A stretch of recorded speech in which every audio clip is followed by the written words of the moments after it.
Santo Agostinho, os fundamentos ontológicos do agir. Descrição.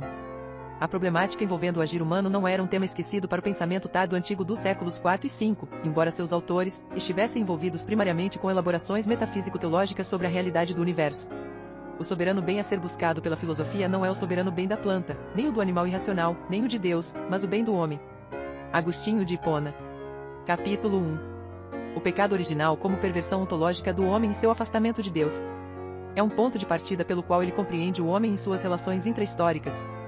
Trata-se de compreender a relação entre um Deus que é bom e criador de todas as coisas e a condição do homem que, enquanto criatura, é capaz de realizar ações que pervertem sua própria realidade e de alguma forma afetam o restante da criação.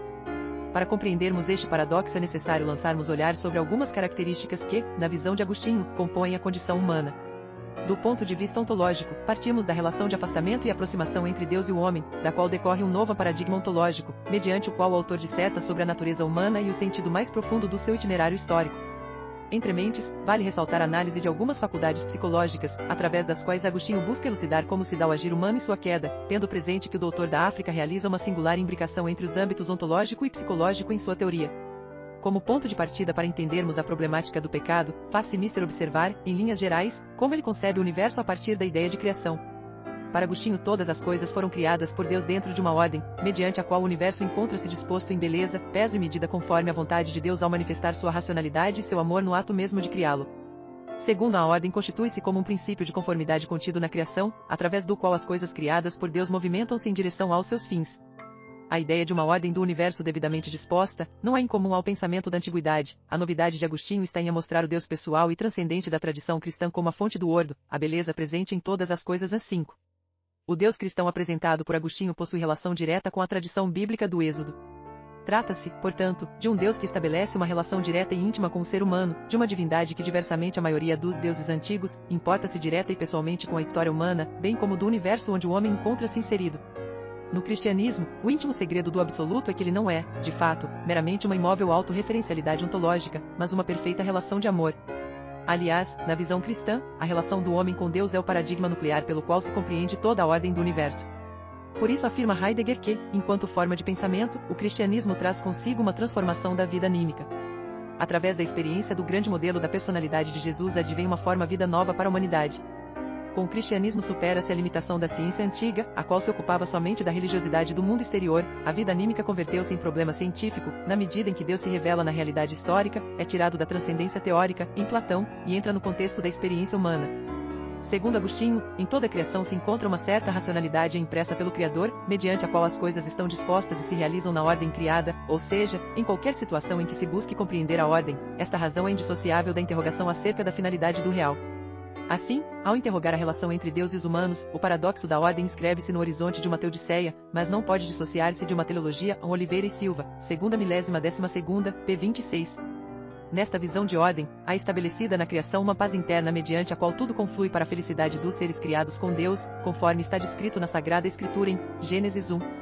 Em De Civitate Dei, Agostinho explica que todas as coisas têm, como ser, seu modo, espécie e certa paz própria e, por isso, são boas.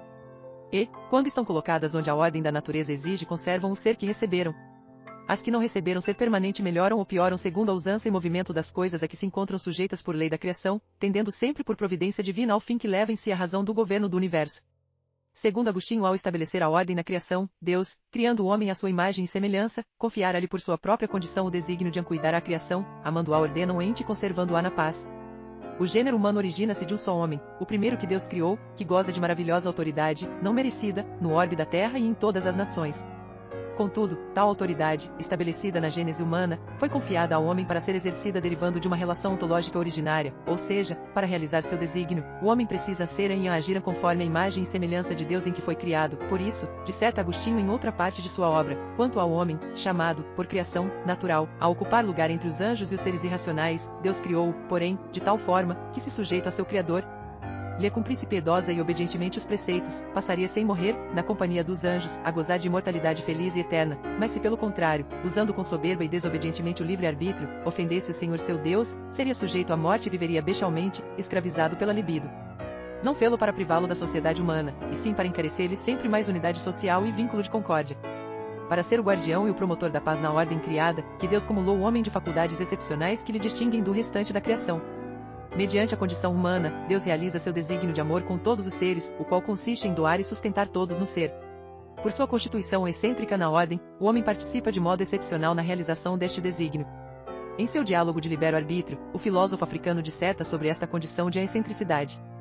Reconhece que o homem encontra-se implicado naturalmente com os outros seres da natureza, mas que somente a ele foram dadas faculdades mediante as quais pode compreender sua própria excentricidade. São basicamente a capacidade de entendimento, racionalidade, e a vontade, que em linhas gerais consistem na capacidade voluntária do homem de estabelecer relações com seu mundo em torno.